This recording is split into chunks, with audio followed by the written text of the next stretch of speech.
Hi hi this is Vinutna. Self introduction పక్కన పెడతాం. Self introduction కన్నా ముందు I want to talk about an important issue. Important issue అంటే it's not like you are crying or feeling depressed or feeling anxiety or anything. యాక్చువల్గా I kids education. ఎందుకు kids education గురించి మాట్లాడదాము అనుకున్నానంటే ఐ రియలీ ఫెల్ట్ దట్ ఆ stage నుంచి బయటకు వచ్చాను కాబట్టి I want to talk about that. చాలామంది సెలబ్రిటీస్ నేను డిప్రెషన్ నుంచి బయటకు వచ్చాను, పోస్ట్ మార్టం నుంచి బయటకు వచ్చాను. Who will talk about kids? వాళ్ళకు ఓటర్ ఐడి లేదు కాబట్టి దే ఆర్ నాట్ అంటే they don't have right to ask any one.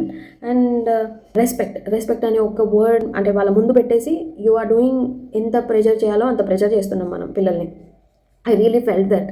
ఎందుకంటే రీసెంట్గానే ట్యూషన్ స్టార్ట్ చేశాను.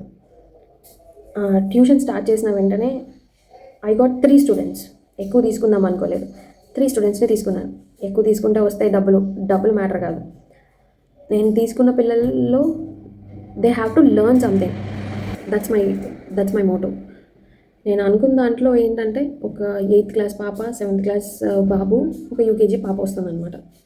ఈ ముగ్గురినే తీసుకున్నాను. కానీ నాకు పోను ఏమర్థమైందంటే they are very good. UKG పాప పక్కన పెడితే కేంద్ర విద్యాలయాల్లో చదువుతున్న ఒక బాబు అండ్ పాప ఒక రెప్యూటెడ్ స్కూల్ అనమాట. I don't want to mention its name. Reputed స్కూల్లోనే చదువుతుంది, but don't have foundation. Book చదవడం, అర్థం చేసుకోవడం భయపడుతుంది. ఎందుకు? వై? ఇది ఎవరి ఫాల్ట్? పేరెంట్స్ వాళ్ళు మంచిగా సంపాదించి మంచి స్కూల్లో వేస్తే స్కూల్లో ఫస్ట్ 2 బెంచులు మాత్రమే చదువుతారు పిల్లలు అని teachers. I could definitely say this word. అందరు టీచర్స్ ఫ్రంట్ బెంచర్స్ పైన కాన్సన్ట్రేట్ చేస్తారు, లాస్ట్ బెంచర్స్ పైన ఎవరు కాన్సన్ట్రేట్ చేయరు. అసలు లాస్ట్ బెంచర్ లాగానే ఉండిపోతారు. ఎందుకు ఇదంతా?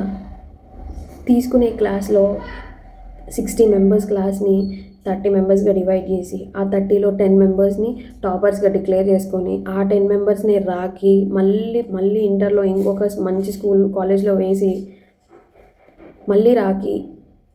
ఈ టైంలో అందుకే కదా సూసైడ్లు అయ్యేవి.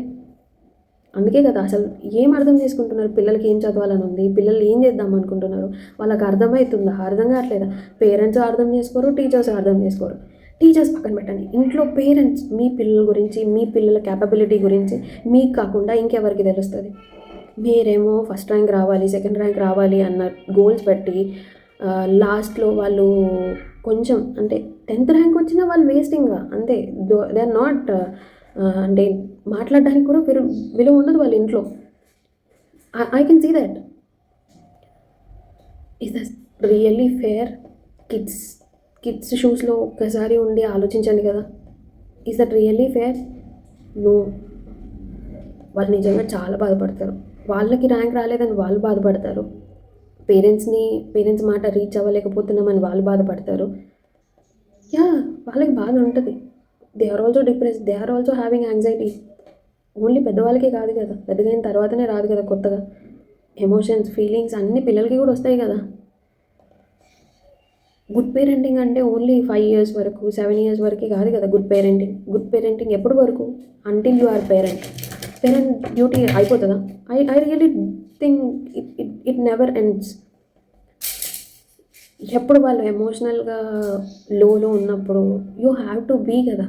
That is being a parent కదా. I really don't understand. చాలా మాట్లాడాలని ఉంది, చాలా. ఎందుకు వాళ్ళని అలా చేస్తున్నారు? వాళ్ళకి నిజంగానే మంచిగా ఉండి బాగా చదువుతున్నారా?